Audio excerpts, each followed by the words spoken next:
তেমন কিছু করি নাই, শুধু আমার নাম্বার আর আইডি আনব্লক করলাম। তারপর তোমার সাথে রিলেশনশিপের স্ট্যাটাস দিয়ে দিলাম, যাতে কেউ তোমার দিকে আর নজর না দেয়। কি? ওইটা কি করলা তুমি? আমার বন্ধু বান্ধবীরা দেখলে আমারে আস্ত রাখবো না। যা করার তা তো করেই ফেলেছি। তাহলে আমার সেই ছবিটাও দিয়ে দিতা, সেটা বাদ রাখলা কেন? এই শখ কত, আমার কলিজার সেই ছবিটা দিয়ে শুধু আমিই হাসবো। মজা নেব, অন্যদের কেন মজা নিতে দিব? আমার কি খাই দাই কোনো কাজ নেই? যা করছো না, আমার আর আইডিতে ঢুকতে হবে না, আর ঢুকলেও চ্যাট অফ করে ঢুকতে হবে। সেটা তোমার ব্যাপার, তবে যখনই নেটে ঢুকবা আমাকে নক দিব। আর চলো আমার রুমে, ভালো লাগতেছে না, ছাদে যাব। ওকে, সেখানে যাওয়া যাক। তাহলে আমাকে কোলে করে নিয়ে যাও। জি না, এই অধিকার এখন আমার হয় নাই। এটা আপনি বিয়ের পরে আবদার করিয়েন। তাহলে তো তাড়াতাড়ি বিয়েটা করে নিতে হচ্ছে।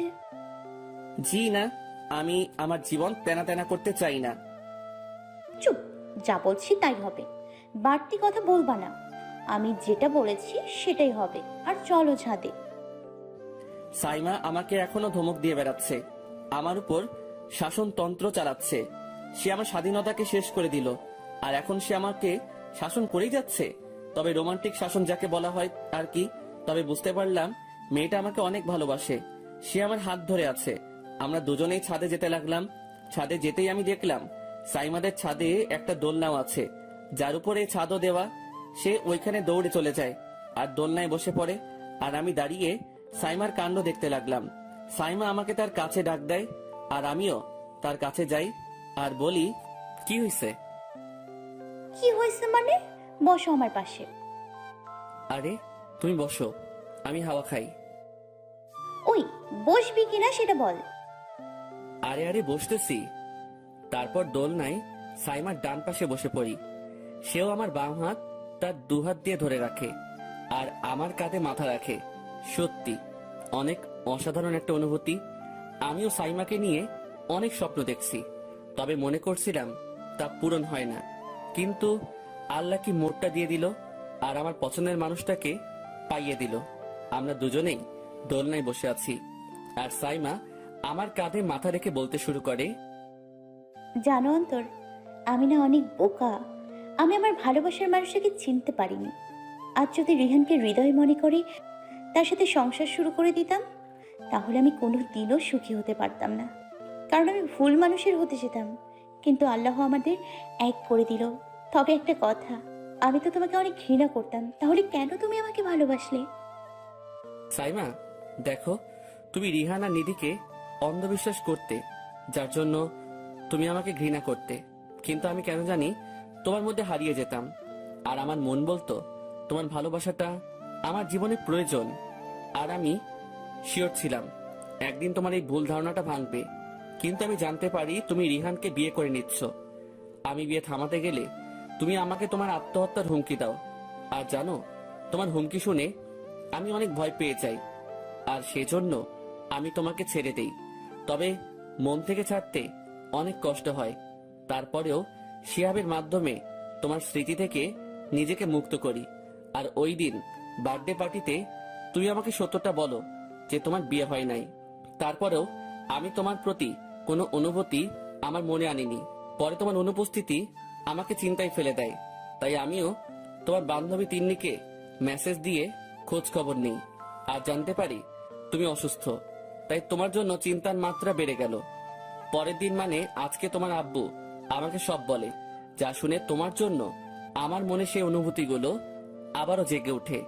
আসলে জেগে ওঠার কারণ হলো তুমি আমার প্রথম ভালোবাসা। আর জানোই তো, প্রথম ভালোবাসা ভোলা যায় না। আর এমনিও তোমাকে দেখার পর মনের মধ্যে অন্যরকম ভালো লাগা কাজ করেই। তাই তোমাকে আমি আড়াল থেকে ভালোবেসে যাই, আর চিন্তা করলাম পরে আমার পরিচয়টা দিব। কিন্তু এখানে সেই কাহিনীটা হবে তা কে জানতো। সত্যি অন্তর, আমি অনেক ভাগ্যবতী। তোমার মতো একজনকে পেলাম, যে আমার মধ্যে থাকা ভালোবাসাটা জাগিয়ে তোলে আর অন্ধবিশ্বাসের দুনিয়া থেকে রেহাই দিল। তাহলে আমাকে 20 টাকা দাও। কি? 20 টাকা দিয়ে কি করবা? আরে এটা তো আমার বকশিস। উফ, ফাজলামি বন্ধ করো তো। আমরা অনেকক্ষণ সাথে গল্প করি, আর কিছুক্ষণ পরেই সাইমার আম্মু আসে আর আমাদের নিচে ডাক দেয় দুপুরের খাবার খাওয়ার জন্য। আমরাও নিচে চলে যাই। আমি গিয়েই সাইমাকে বলতে লাগি, আচ্ছা সাইমা, আমি যাই, আমার মেসে কাজ আছে। খবরদার, কোথাও যেতে হবে না তোমাকে। আমরা একসাথে দুজনে দুপুরের খাবার খাবো। আরে আমার কাজ আছে। আম্মু। এই, আন্টিকে ডাকতেছো কেন? কিছুক্ষণ পরে সাইমার আম্মু আসে আর বলতে লাগে, কিরে সাইমা, ডাকলি কেন? আম্মু, অন্তর কি বলে? ও বলছে ও মেসে চলে যাবে, ওকে আটকাও। আন্টি আমার কাজ আছে, তাই আমাকে যেতে হবে। আম্মু ও চলে গেলে আমি খাবো না। দেখো বাবা, তুমি থাকলে আমার একটু নিশ্চিন্তেই থাকতে পারি। আর সাইমাও তোমাকে ছাড়া কিছুই বোঝে না। আর সবচেয়ে বড় কথা হলো, তুমি আজ প্রথম আমাদের বাড়িতে আসছো, তাই আজকে দুপুরে খাবার খেয়ে যেতে হবে। কিন্তু আন্টি। কোনো কিন্তু না। তুমি যদি আমার কথাটা না রাখো, তাহলে মনে করব তুমি আমাদের ওপর এখনো রেগে আছো। আন্টি, একটা প্রশ্ন, এই ইমোশনাল ব্ল্যাকমেইল আপনাদের শেখায় কে? আমি তাকে একটু আদর করতে চাই। হা হা হা। যাও বাবা, হাত মুখ ধুয়ে নাও, আমি খাবার রেডি করছি। এই যে, আসুন আমার সাথে। আমিও সাইমার সাথে তার রুমে চলে গেলাম ফ্রেশ হতে। আমি গিয়ে সোজা ওয়াশরুমে চলে যাই ফ্রেশ হতে। তারপর আমি বের হই আর দেখি সাইমা তোয়ালে নিয়ে দাঁড়িয়ে আছে। আমি কাছে যেতেই তোয়ালে দেয়, তবে আমি তোয়ালে না নিয়ে ওর ওড়না দিয়ে হাত মুখ মুছে নেই। সেও একটা দুষ্টু বৃষ্টি হাসি দেয় আমার কাণ্ড দেখে। আর কিছুক্ষণ পরেই আমাদের দুপুরে খাওয়ার জন্য ডাক পড়ে। আমরাও নিচে যাই আর দেখি আন্টি আঙ্কেল বসে আছে। আমরা যেতেই আমাদের বসতে বলে। আমরাও সুন্দর করে বসে পড়ি। সাইমা আমার মুখ বরাবরই বসে আর আন্টি আমাদের খাবার দেয়। আমিও সুন্দর করে খেতে লাগি। তবে একটা সমস্যা, সাইমা আমাকে টেবিলের নিচে পা দিয়ে সুরসুরি দিচ্ছে, যা আমাকে শান্তিতে খেতেও দিচ্ছে না, বারবার নড়তেছে। তবে আরো একটা জিনিস খেয়াল করলাম, সেটা হলো আঙ্কেল আন্টি আমার দিকে তাকায় হাসতেছে। মনে হয় ওনারা কেসটা বুঝতে পারছে। হঠাৎ আঙ্কেল বলে ওঠে, সাইমামা, ও তোর কাছেই আছে, তাহলে ছেলেটাকে খেতে দিচ্ছিস না কেন? ছেলেটাকে শান্তিতে খেতে দে, পরে দুষ্টুমি করিস। আমার আগে সন্দেহ হয়েছে তারা কেসটা বুঝতে পারছে, আর সাইমা লজ্জায় লাল হয়ে গেছে, যার জন্য তাকে দেখতে অনেক সুন্দর লাগতেছিল। তবে আমি আগেই বলছিলাম, সাইমা গালগুলো লাল হলে লাল টমেটোর মতো দেখায়। তারপর আমরা খাবার শেষ করি আর আমি বলে উঠি, আচ্ছা আঙ্কেল আন্টি, আমি যাই। বাবা, মাত্র খাবার খেলে একটু রেস্ট করো, বিকালে যাইও। আঙ্কেলের কথা শুনে সাইমা খুশি, আর আমার একটু আনিজি লাগতেছে কেন জানি। তারপর সাইমা আমাকে একটা রুমে নিয়ে যায়। এই যে, আসুন আমার সাথে, এখানে রেস্ট করো, আমি পরে আসবো। ওকে। তারপর সাইমা চলে যায় আর আমিও ফোনটা বের করি আর দেখি শিহাবের অনেকগুলো মিসড কল। ফোনটা সাইলেন্ট ছিল, তাই বুঝতে পারি নাই। আসলে ক্লাসে ঢুকেই ফোনটা সাইলেন্ট করে দিছিলাম, তাই আমিও কল ব্যাক করি। হ্যালো, কিরে হারামি, আমাকে ঘুম থেকে ডাকলি না কেন? আরে দোস্ত, আর বলিস না, খুব ভোরে বস ফোন দেয় আর বলে আমাদের আর্জেন্ট চিটাগাং যেতে হবে, কিসের জন্য মিটিং আছে সেটার জন্য। তাই বলে আমারে বলবি না? একবার ডাক দিলে কি হইতো? দেখ ভাই, ভোরবেলা ডাকাটা উচিত হবে না, তাই ডাকি নাই। কিন্তু মামা, মিটিংয়ে আমি একা যাচ্ছি না, আমার সাথে আরো 4 জন যাচ্ছে, মানে সুরভিও আছে। তাহলে তো আরো ভালো, সেখানেও তাকে জ্বালাবি। আর শোন, কবে আসবি? সেটা তো ঠিক বলতে পারছি না, তবে বস বলেছে 2-3 দিন সময় লাগতে পারে। ওকে, তাহলে সেখানে চিল কর আর নিজের খেয়াল রাখিস। হুম, তুইও তোর খেয়াল রাখিস। Bye bye. তারপর ফোনটা কেটে দিল আর আমারও একটু ঘুম আসতেছে, তাই চিন্তা করলাম একটু পাওয়ার ন্যাপ দিয়ে দেই। তাই ফোনটা সাইডে রেখে খাটের মধ্যে শুয়ে পড়ি আর চোখ বন্ধ করে রাখি। আর কখন যে ঘুম চলে আসে তাও অজানা।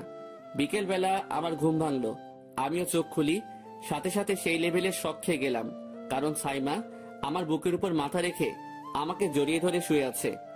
আমি একটু নড়তেই সেও আরো শক্ত করে জড়িয়ে ধরে। সে এমন ভাবে ধরে আছে মনে হয় আমি তাকে ছেড়ে কোথাও চলে যাব। আমিও সাইমার মাথায় হাত বুলিয়ে দিতে লাগলাম, তবে তার কপালে হাত দিয়ে আমি শক খেয়ে গেলাম, কারণ সাইমার এখনো শরীরটা গরম। পরে মনে পড়লো তার ওষুধের কথা। মেয়েটা কি ওষুধ খাইছে নাকি না খেয়ে আছে? আমি তো এবার টেনশনে পড়ে গেলাম, কারণ এমনিতেও সাইমার অনেক জ্বর, আর ঠিক মতো ওষুধ না খেলে তো আরো অসুবিধা। তাই আমি সাইমাকে ডাকতে লাগলাম, সাইমা, এই সাইমা। কি হচ্ছে, একটু শান্তিতে ঘুমোতে দাও তো। আরে পাগলি আমার, আগে এটা বলো দুপুরে ওষুধ খাইছো? খাইছি। এবার কথা বলিও না তো, আমি এই প্রথম তোমার বুকে ঘুমাচ্ছি, তাই ডিস্টার্ব করিও না। আমি মেসেজ যাবো তো। আমি উঠলে যাইও, এখন চুপচাপ থাকো আর আমার মাথায় হাত বুলিয়ে দিতে থাকো। আমিও সাইমার কথা শুনে হেসে দিলাম আর সাইমার মাথায় হাত বুলিয়ে দিতে লাগলাম। এখন আমার মাথায় চিন্তা আসতেছে, কবে যে সাইমাকে নিজের করে নিব। আসলে আমারও যে তাকে কাছে পেতে ইচ্ছে করে, তবে বাড়িতে তো এই ব্যাপারটা জানাতে হচ্ছে। আচ্ছা, সেটা জানিয়ে দেওয়া যাবে। আমি হঠাৎ ফোনের দিকে নজর দিলাম আর দেখলাম ফোনের আলো জ্বলতেছে, তাই আমিও আস্তে করে ফোনটা হাতে নেই আর দেখি ফোনে তানভীর, আদিব, তোহা, আশা, রিহান, নিধি, মানে অনেকে আমাকে মিস কল দিয়ে ভরে রাখছে। এর মধ্যেই আমার আবার ফোন আসে, তবে এবার রাহিব দিল। কিন্তু শালাদের সাথে তো গ্রুপে কথা হয়ই, তাহলে হঠাৎ ফোন দিল কেন? পরে মনে পড়লো সাইমা আমার আইডিতে রিলেশনশিপের স্ট্যাটাস দিয়ে রাখছে, তাই মনে হয় কেসটা কি জানতে ফোন দিছে। আসলে আগেও আমি হুদাই রিলেশনশিপের স্ট্যাটাস দিছিলাম, যার জন্য ইমরান, জিসান, রাহিব আমাকে উদুম কেলাইছে। আসলে তারা মনে করছিল আমি সত্যি সত্যি কাজ সারাইছি। পরে তাদের সব খুলেও বলি, আর এখন যদি জানতে পারে আসলে আমি কাম সারাই দিছি, তাহলে তো আমি গেছি। আমিও আস্তে করে ফোনটা রিসিভ করলাম। হ্যালো। শালা তোর হ্যালোর গোষ্ঠীরে কিলাই, শালা ঢাকায় গিয়ে রোমিও হয়ে গেছিস তাই না? আরে বেটা, কিসের কথা বলতেছিস তুই? কিসের কথা মানে? তুই একবার এলাকায় আয়, তাহলে দেখামো তোরে। তলে তলে টেম্পো ভালোই চালাইতেছিস তুই। কিন্তু দোস্ত, ঢাকায় তো আমি টেম্পো দেখি নাই। শালা তুই একবার এলাকায় আয়, তারপর তোরে দেখামো। দেখা যাবে। আচ্ছা, পরে কথা বলবো, আমি একটু ব্যস্ত আছি। শালা থাকবি তো, এখন তো একটা পাইছিস তাই।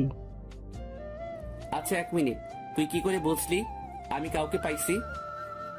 শালা প্রোফাইলে আগে একবার রিলেশনশিপের স্ট্যাটাস দিছিলি, কিন্তু উইথ কারো সাথে দিস নাই। কিন্তু এবার তো উইথ আয়শা আক্তার সীমা দিয়ে দিলি। আমি দেই নাই, এটা সেই সাইমাই দিল। ওহো, তাহলে স্বীকার করলি তুই। তোমার ইটিস পিটিস এলাকায় আসলে বের করবো আমরা। যা রাখ, আর সেই আয়শা আক্তার সাইমার 5-8 আমি সকল ফ্রেন্ডের নিয়ে রেডি থাকবো। তুই শুধু একবার এলাকায় আয়, দেখবি কি হাল করি তোর। যা আসবো না এলাকায়, এখানেই ঘর জামাই হয়ে থাকি। জামু। সমস্যা নাই, বন্ধুর শ্বশুরবাড়ি আসমু, আর সেখানে তোরে কেলায় ছামু। আচ্ছা দেখ মনে, এখন রাখ বেটা, আমার কলিজাটারে একটু আদর করি। কর কর, পরে আমরাও তোরে আদর করমু। বাই। বলেই ফোনটা কেটে দিল আর আমি হাসতেছি। তবে আসলেই এলাকায় গেলে উদুম কেলানি খাবো। শালাদের যদি আমি বলতাম তাহলে বাঁচতাম, কিন্তু শালারা নিজেই জেনে গেছে, তাই আমার মায়ের মিস হবে না। আমি ফোন রাখলাম আর দেখি সাইমা এতক্ষণ চোখ খোলা রাখছিল।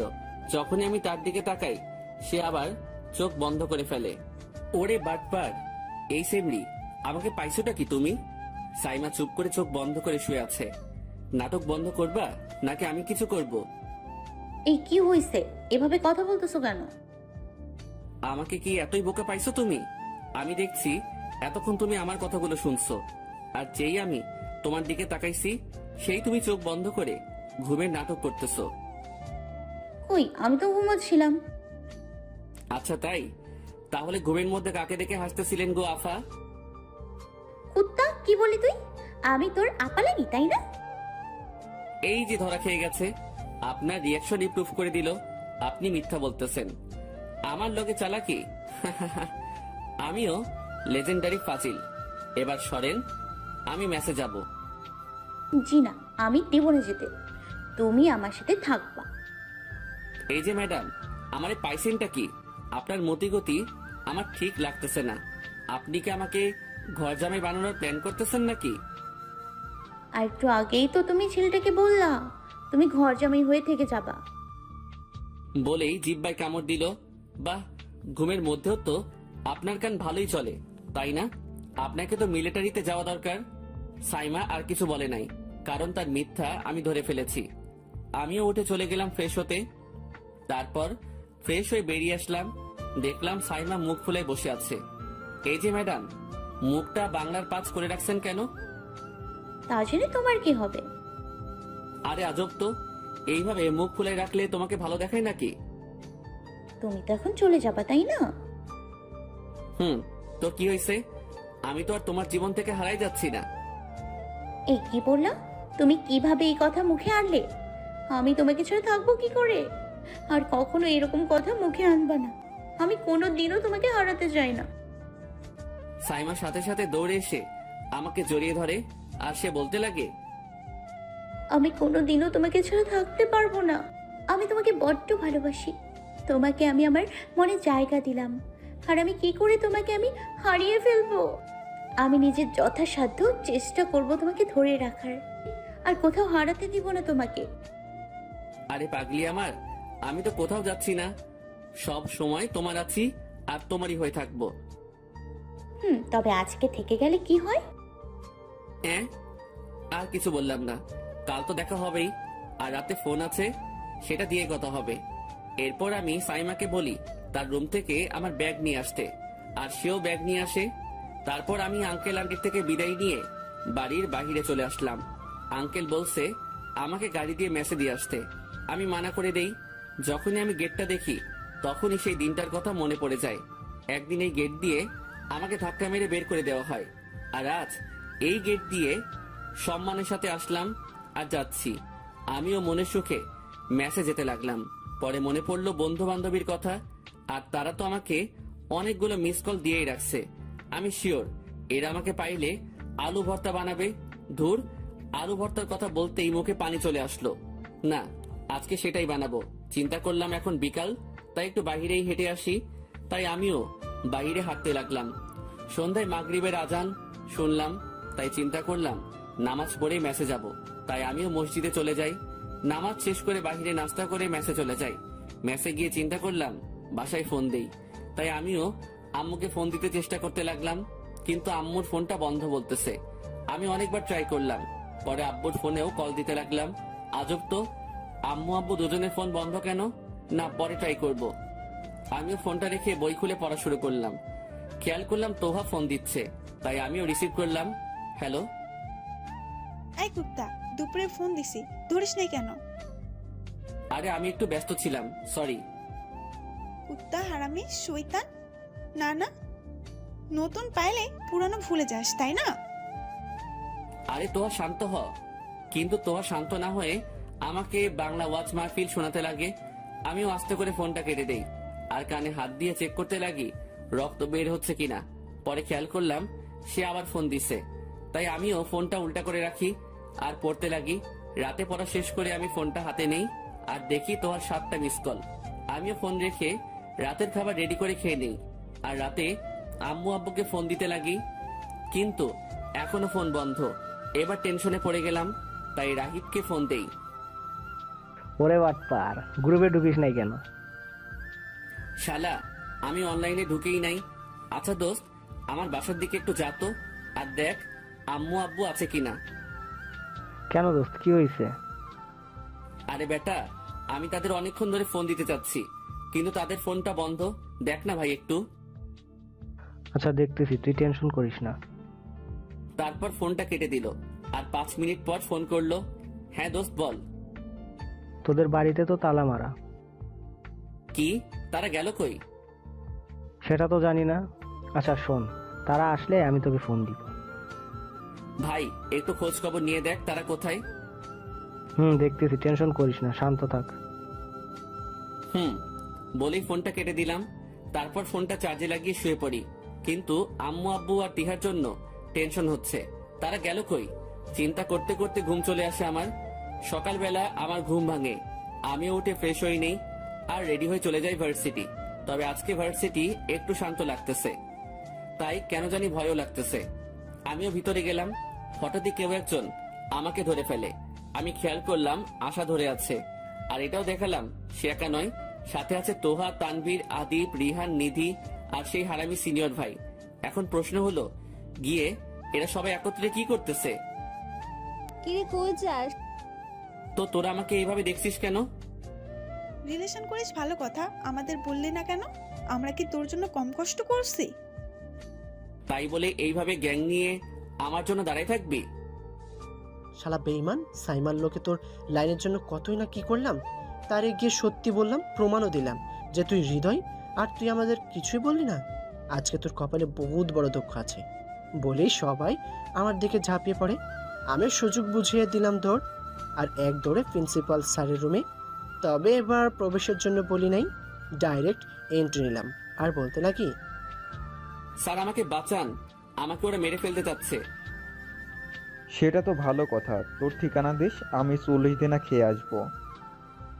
স্যারের মুখে এই কথাটা শুনে থ হয়ে গেলাম। স্যার এটা কি বললো?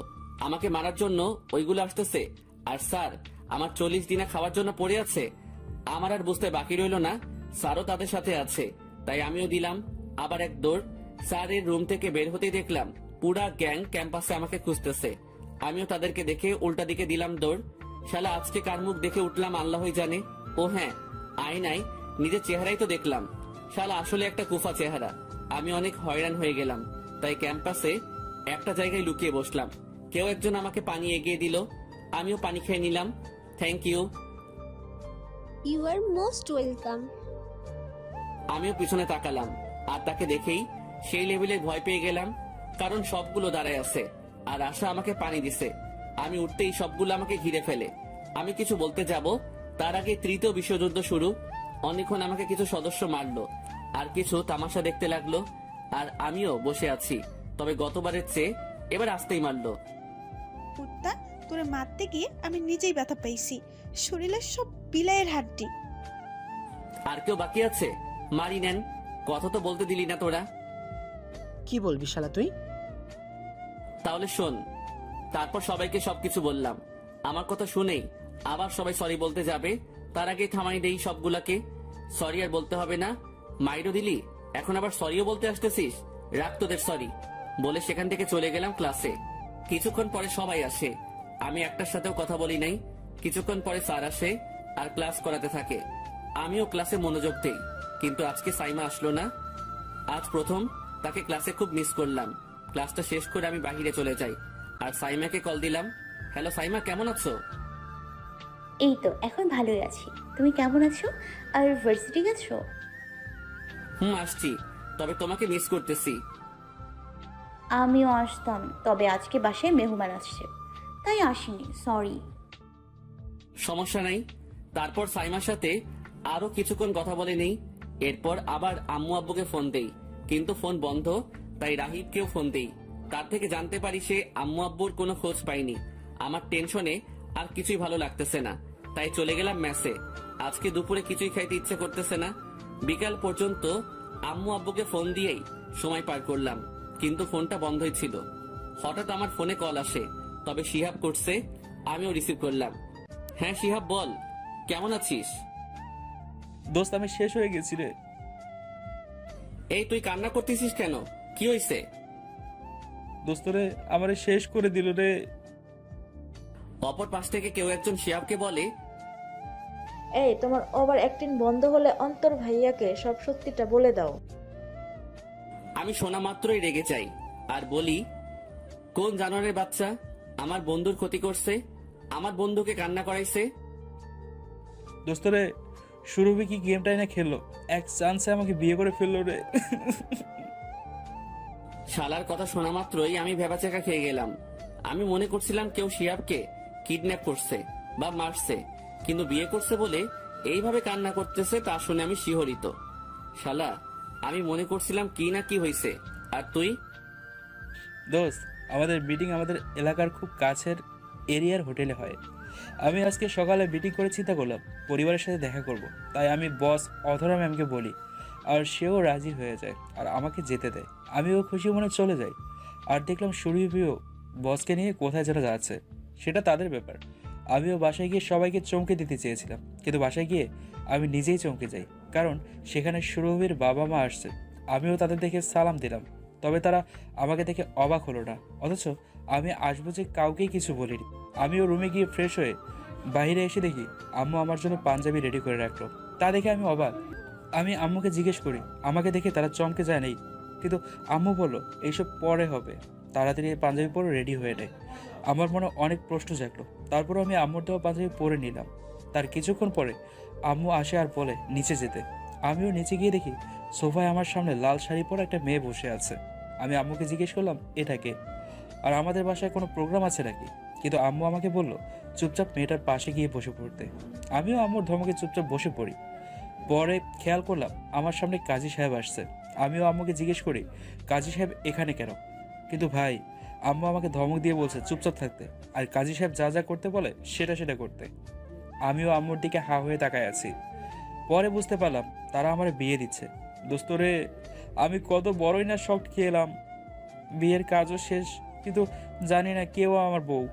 হঠাৎ আমি আমার বস অধরা ম্যামকে আমাদের বাসায় দেখলাম। তাকে দেখে আমি সেই লেভেলের শক খেলাম, আর এবার আমার মনে অনেক প্রশ্ন আসতে থাকে। আমার তো পরাণ যায় অবস্থা। আম্মু বলছে বউয়ের ঘুমটা খুলতে, আমিও তুললাম।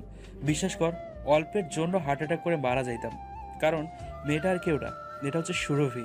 দোস্তরে আমি চাইছিলাম মেয়েটার উচিত শিক্ষা দিব, কিন্তু সে আমারে জীবনে বড় শিক্ষাটাই দিয়ে দিছে। দোস্তরে মায়াটা এত বড় গেম খেলবে তা আমার জানা ছিল না। আমি জীবনে অনেক পাইয়া দেখলাম, কিন্তু হেতির মতো আর একটাও দেখলাম না। পরে আমার অধরা ম্যামকে জিজ্ঞেস করি, ম্যাম এটা কি হলো? পরে ম্যাম আমাকে বলে আসলে আমাদের অফিসের মিটিং আমাদের চট্টগ্রামে হবে, তাই সুরভিও একটা প্ল্যান করে। সে ম্যামকে আমার আর তার সম্পর্কে সব বলে। তারপর ম্যাম বলেছে সে সুরভির পাশেই আছে, তাই সুরভি আর ম্যাম একটা প্ল্যান করে। আসলে এই মিটিংয়ে আমার কোনো কাজই নেই, হুদাই আইছি। সুরভি কাল রাতে নাকি তার পরিবারকে সব কিছু বোঝায় বলে, আর আজকে আমার জীবন শেষ করে দিল রে দোস্ত রে, আমি শেষ। আর এইদিকে আমি তো হাসতে হাসতে আমার বেড থেকে পড়ে গেলাম, তবুও নিজেকে কন্ট্রোল করলাম আর বলি দোস্ত যা হওয়ার তা তো হয়ে গেছে, এখন যা সুরভিকে নিয়ে সংসার কর। মানি না, আর কোনো দিনও মানবো না। কিছু করার নাই। আর শালা প্রথমে যেভাবে কথা বলছিস আমি তো মনে করছি সিরিয়াস কিছু হয়েছে। সালা এটা সিরিয়াস কিছু মনে হয় না? শালা লজ্জা করে না তোর? পোলা হইয়া কান্না করতেছিস? থু বেটা, এমন ভাবে ভান করতেছিস মনে হয় তোর ইজ্জত লুট করে ফেলছে। সালা তুই হাসতেছিস? আল্লাহ তোরে বিচার করুক। আচ্ছা রাখ শালা, হাফ লেডিস, আর হ্যাপি বাসর রাত। শালা আমিও ফোনটা কেটে দিলাম। ওমর খোদা, দুনিয়ায় আর কি দেখাইবা? বলে এমন ভাবে কান্না করতেছে মনে হয় তারে কেউ না থাক কমু না। তবুও আমার হাসি আসতেছে, নিজেকে কন্ট্রোল করতে পারতেছি না। পরে আম্মু আব্বু আর তিহার কথা মনে পড়লো, তাই আবারও ফোন দিতে লাগলাম। ধ্যাত, ফোন বন্ধ। এবার টেনশনে মাত্রা বেড়ে গেল। কিছুক্ষণ এমনি বসেছিলাম, হঠাৎ আমার ফোনটা বেজে ওঠে। আমি দেখলাম আম্মু ফোন দিছে, সাথে সাথে আমিও রিসিভ করলাম। হ্যালো আম্মু, তোমরা ঠিক আছো তো? আর কাল থেকে ফোনটা বন্ধ কেন? আরে আব্বু শান্ত হ। আর আমার ফোন কাল হঠাৎ বন্ধ হয়ে গেছে। আর আমি আর তোর আব্বু তিহা আমরা একটা পরিচিতদের বাড়িতে আসছি। তাহলে আব্বুর ফোন বন্ধ কেন? আরে তোর আব্বুর ফোন চুরি হয়ে গেছে। আর শোন বাবা, আমরা ঠিক আছি, এত উত্তেজিত হওয়ার কিছুই নেই। হ, উত্তেজিত হওয়ার তো কিছুই নেই, এমনি আমার টেনশনে জান বেরিয়ে যাচ্ছিল। আচ্ছা শোন, এত টেনশন করিস না, আমরা ঠিক আছি, ভালো থাকিস কেমন? আচ্ছা ঠিক আছে, কিন্তু নেক্সট টাইম ফোন বন্ধ রেখো না। আচ্ছা আব্বু, রাখি। তারপর আম্মু ফোন কেটে দিল। আমিও একটু নিশ্চিত হলাম। পরে মনে পড়লো আম্মুকে তো সাইমার কথাটা বলি নাই। না থাক, পরে বলবো। আমিও উঠে ফ্রেশ হয়ে বাইরে চলে গেলাম। সন্ধ্যায় মাগরিবের নামাজ পড়ে বাহির থেকে নাস্তা করে মেসে চলে আসলাম। আর অন্য রাতগুলোর মতো আজকে রাতটা পার করলাম। সকালবেলা আমি লেট করে ঘুম থেকে উঠি। আসলে আজ শুক্রবার, তাই ভার্সিটি বন্ধ। আমিও 10টা বাজে ঘুম থেকে উঠি। তারপর ফ্রেশ হয়ে হালকা পাতলা নাস্তা করে নেই। আজ যেহেতু শুক্রবার, তাই জুম্মার নামাজ আছে। আমিও গোসল করিনি আর পাঞ্জাবি বের করে রাখি। তারপর দুপুর পর্যন্ত মোবাইল নিয়ে ব্যস্ত থাকি। এরপর পাঞ্জাবি পরে নেই আর পকেটে মোবাইল আর ওয়ালেট নিয়ে মেসে তালা দিয়ে মসজিদে চলে যাই। নামাজ শেষ করে আমি মেসের দিকে যেতে লাগি। তখনই দেখি আমার ফোন ভাইব্রেট করতেছে। আমিও ফোনটা বের করি আর দেখি সাইমা ফোন দিয়েছে। আমিও রিসিভ করলাম। এই যে ম্যাডাম, এখন ফোন দিলেন কেন? আপনি কি আমাদের বাসা আসতে পারবেন? মাথা ঠিক আছে? দুপুর বেলায় তোমাদের বাড়িতে যাব। আব্বু আম্মু বলেছে তোমাকে ফোন করে আসতে বলতে। তাদের বলে দাও আমি আসতে পারবো না। চুপচাপ 5 মিনিটের মধ্যে চলে আসো, না হলে আমি উল্টাপাল্টা কিছু করে বসবো। আরে আজব, এটা কি ধরনের ফাইজলামি? আর ধমকাচ্ছ কেন? তোকে যেটা বলেছি সেটা কর। 5 মিনিটের মধ্যে তোকে যদি বাসায় না দেখি তাহলে এরপর যা করব তুই পস্তাবি। আচ্ছা আসতেছি, ওয়েট করো। বাই। তারপর ফোন পকেটে রেখে আমি পাঞ্জাবি পরা অবস্থায় চলে গেলাম সাইমাদের বাড়ির দিকে। সেখানে গিয়ে আমি অবাক হয়ে গেলাম, কারণ বাড়িটা অনেক সুন্দর করে সাজানো হয়েছে। আমি গেটের সামনে যেতেই দারোয়ান চাচা গেট খুলে দিল। আমিও চাচাকে বলি, চাচা বাড়ি এভাবে সাজানো কেন? সেটা তো বলতে পারবো না, তবে আমাকে বলে দেওয়া হয়েছে তোমাকে যাতে ভিতরে ঢুকতে দিই। আমিও আর কোনো কথা না বলে ভিতরের দিকে যেতে লাগলাম। আমি দরজার সামনে যেতেই দেখলাম আঙ্কেল আমার কাছে আসতে লাগলো। তিনি এসেই বলতে লাগে, বাবা আসছো তুমি? জি আঙ্কেল। তবে আঙ্কেল বাড়ি এভাবে সাজানো কেন? বাসায় অনুষ্ঠান আছে তাই সাজানো। আর চলো আমার সাথে। জি আঙ্কেল। আমিও সাইমার আব্বুর সাথে যেতে লাগি, তবে বুঝতে পারতেছি না কি হচ্ছে এইসব। আমি খেয়াল করলাম বাড়িতে আরো অনেক মানুষ উপস্থিত রয়েছে আর সবাই আমার দিকে অন্য নজরে দেখতেছে। আমারও কেন জানি আনইজি ফিল হচ্ছে। আমি আঙ্কেলের সাথে একটা রুমে গেলাম আর আঙ্কেল বলে, বাবা তুমি এখন বসো, আমি একটু আসতেছি। আচ্ছা আঙ্কেল, আমাকে একটু বলুন তো বাসায় এত মানুষ কেন? সময় হলে বুঝতে পারবে। বলেই আঙ্কেল চলে গেল আর আমি ওনার দিকে হা হয়ে তাকিয়েছিলাম। ওনার কথার আগামাথা কিছুই বুঝলাম না। আমিও রুমের মধ্যে বসে আছি। হঠাৎ মনে হলো কেউ আমার রুমে প্রবেশ করলো। আমিও দরজার দিকে তাকালাম। তাদের দেখেই আমার হোশ উড়ে গেল। আমি অবাক চোখে তাদের দিকে তাকাই আছি, কারণ তারা আর কেউ না, আমার আম্মু, আব্বু আর বোন তিহা। কিরে হারামজাদা, শহরে এসে রুমে হয়ে গেলি? হা হয়ে তাকিয়ে আছি। তিহা আমার কাছে দৌড়ে আসে আর বলতে লাগে, কি রে ভাইয়া, সারপ্রাইজ কেমন লাগলো? তোমরা তোমরা এখানে? কি রে শয়তান, আম্মুকে একবার ওই কথাটা বললি না কেন? আম্মু আগে এটা বলো, তোমরা ঢাকায় কি করতেছো? তুমি না বললে কোনো পরিচিতদের বাড়িতে গেছো? এই যে এখন যাদের বাড়িতে আছি তারা আমাদের পরিচিতই তো। আম্মু আমার কাছে এসেই আমার কান টান দিয়ে ধরে আর বলে, বজ্জাত ছেলে, আমার থেকে এত বড় কথা লুকালি তুই? আম্মু কিসের কথা বলতেছো তোমরা? আমার মাথায় কিছুই ঢুকতেছে না। হারামজাদা, তোর নাটক বন্ধ কর। বিয়ান সাহেব আমাদের সবকিছু বলেছে, তাই আমরা কাল রাতেই এখানে চলে আসছি। আর নেকা সাজিস না, ফাজিল ফোলা। আরে খোদা রে, আমাকে আগে এটা বলো হচ্ছেটা কি এখানে, আর কাকে তুমি বেআইন সাহেব বলতেছো? হঠাৎ সাইমার আব্বু আসে আর বলে, বেন সাহেব কাজে চলে আসছে, অন্তরকে নিয়ে নিচে আসুন। সাইমার আব্বু চলে গেল আর আমি ব্যাককেলের মতো বসে আছি। আর তাদের কথার আগামাথায় আমার মাথায় ঢুকতেছে না। এরপর আম্মু বলে, চল নিচে যাব। আরে রাখো তো নিচে, আমাকে আগে এটা বুঝাও এখানে হচ্ছেটা কি। এই ভাইয়া চুপ, আর চল আমার সাথে। বলে তিহা আমাকে টানতে টানতে নিচে নিয়ে গেল। আমিও গেলাম আর দেখলাম সাইমা লাল শাড়ি পরে সোফায় বসে আছে আর একজন কাজীকেও দেখতেছি। আমাকে আম্মু নিয়ে সাইমার পাশে বসিয়ে দেয়। আমি ফুল আবাল হয়ে গেলাম। এইদিকে কাজী সাহেব তার কাজ শুরু করে দিল। আমি একবার আমার পরিবারের দিকে তাকাচ্ছি আর একবার সাইমার দিকে তাকাচ্ছি। আমি সাইমার দিকে তাকাতেই বলে, এভাবে তাকায়ও না, সবাই খারাপ ভাবে। বিয়েটা হয়েছে, তারপর যত খুশি দেখিও। ওমর খোদা, হেতি মনে কইছে আই হেতিরে দেখবার লাই তাকাইয়ের। দূর শখে কাবিলা হয়ে গেলাম। কিন্তু এটা কি হলো? আমি পারতেছি না কতক্ষণ চিৎকার করতে। শালার কালকে শিয়াবের উপর হাসছিলাম, নিশ্চয়ই শালার বদদোয়ায় আমারও এই হাল হলো।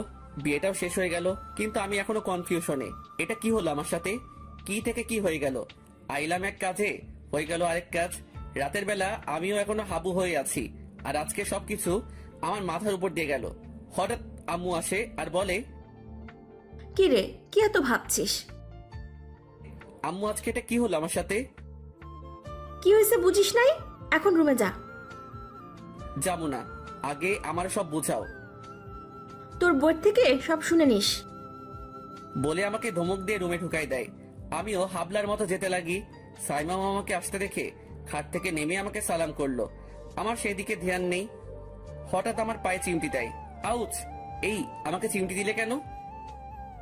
ধ্যান কোথায় তোমার? আমি সালাম করতেছি, দেখো নাই? সালামি ঈদে দিব, এখন সরো, আমাকে যেতে দাও। আমিও খাটে গিয়ে বসি আর ভাবতে লাগলাম, আই আই, কি হয়েছে তোমার? এভাবে কি হাবাদের মতো ভাবতেছো? আজকে কি হয়ে গেল সেটাই ভাবতেছি। রাখো তোমার ভাবাভাবি, চলো আজকে দুজনে গল্প করি। গল্প পরে করিস বইন, আগে আমার এইটা ক, আমার সাথে কি হইল? তা আমাকে বোন ডাকতেছিস? তোকে তো আমি আউ, ও মোর খোদা রে, আমি গেলাম রে। বউকে বোন ডাকা আজকে বাহির করবো, শয়তান ফাজিল পোলা। বলে আরো কিল ঘুষি মারতে লাগলো। সাইমা আমার ছাড়ি দাও, আর কোনোদিনও আমি কোনো মেয়েরে বইন কমু না। কি? তার মানে তুমি সবাইকে নাম ধরে রাখবে? আবার মাইক শুরু। আল্লাহ গো, কোন পাপে পাইছে মোরে। সাইমা আমারে ছাড়ি দাও, আমি তোমারে ছাড়া সবাই রে বইনের নজরে দেখমু। ঠিক আছে, ছেড়ে দিলাম তোমাকে। আমিও ব্যথা শেষ হয়ে যাইতেছি। ইতিহাসে মনে হয় আমি প্রথম ব্যক্তি যে বাসর ঘরে বউয়ের হাতে মাইর খাইলাম। আমি খাটে শুয়ে আছি, ব্যথায় নড়তেও পারতেছি না। কি হয়েছে, ব্যথা পাইছো বেশি? না, অনেক ভালো লাগছে আমার। সরি কলিজা, আসলে তোমার মুখ থেকে বোন কথাটা শুনে রাগ উঠে গেছিল, তাই এমন করলাম। যাও, মাফ করে দিলাম। রাগ করছো তুমি? না, করি নাই। সাইমা আমার কাছে সেই তার ঠোঁটগুলো দিয়ে আমার ঠোঁট চেপে ধরলো, আর আমারও এক অন্যরকম ভালো লাগা কাজ করতেছে। মনে হচ্ছে তার ঠোঁটের ছোঁয়ায় আমার সকল ব্যথা চলে যাচ্ছে। আস্তে আস্তে আমরা একে অপরের মধ্যে হারিয়ে যেতে লাগি। তো আজ এ পর্যন্তই, দেখা হচ্ছে নতুন কোনো ভিডিওতে। সবাই ভালো থাকবেন, সুস্থ থাকবেন। আল্লাহ হাফেজ।